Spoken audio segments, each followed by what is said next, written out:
भगवान की सृष्टि में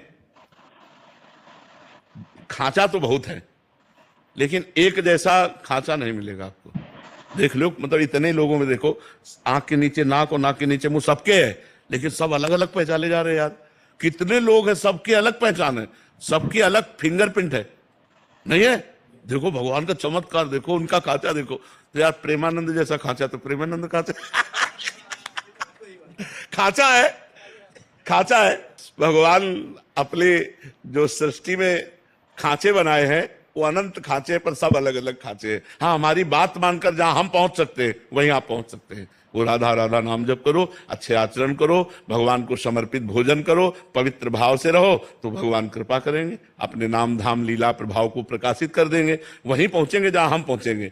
एकमात्र भगवान का आश्रय, अपबल तपबल और बाहुबल चौथो बल है दाम, सूर किशोर कृपाते सब बल हारे को हरिनाम। एकदम पूर्ण समर्पण भगवान को, वो उन्हीं की कृपा से होता। जी, आपको कभी साधन का ऐसा रहा, अहम रहा? जब हम ब्रह्मचर्य से संन्यास मार्ग में गए तो अब हम कृपा शब्द का परिचय नहीं था, साधना का ही परिचय था। जब वृंदावन की रस पद्धति में आए तब कृपा शब्द का परिचय मिला कि कृपा क्या होती है और साधना क्या होती है। कई जन्म लग जाएं लेकिन शरणागति नहीं हो सकती।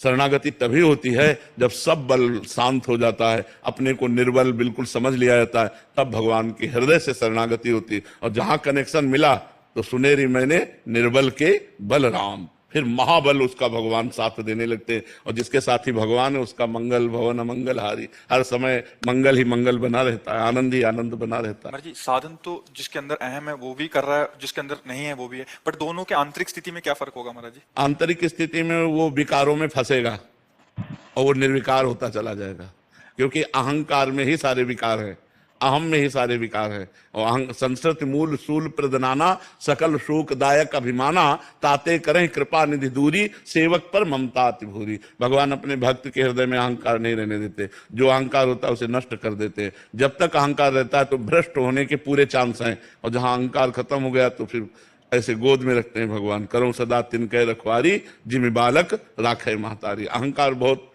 निंदनीय है और त्याज्य है, क्योंकि अहंकार से ही बड़े पूज्य जनों का अपमान हो जाता है, बड़े बड़े अपराध बन जाते हैं, गुरुजनों के प्रति अपराध बन जाते। देखो, अगर थोड़ा अहंकार आ जाए तो नारद जी जैसे महात्मा में भी दोष उत्पन्न हो जाए। इतने बड़े महात्मा नारद जी को हम आ गया कि काम भी जई, तो भगवान शंकर पर दोष दर्शन कर लिया, हरि के पास जाकर अहंकार भरी बात की, और फिर ब्याह का चक्कर आया और हरि को भी साप दे दिया ले। कितनी बड़ी विचित्र लीला हुई कि इतने बड़े अवतारी महात्मा को भी अहंकार ने नचनी नाच नचा दिया। केवल एक बात आ गई कि काम विजयी हूं। कोई भी अहंकार है तो नचनी नाच माया नचा देगी, और अहंकार रहित जो साधन है वो भगवान के प्रेम को प्राप्त होता है। जो साधन कर रहा है, कर तो प्रभु का ही रहा है महाराज जी, बट क्या उसके जीवन में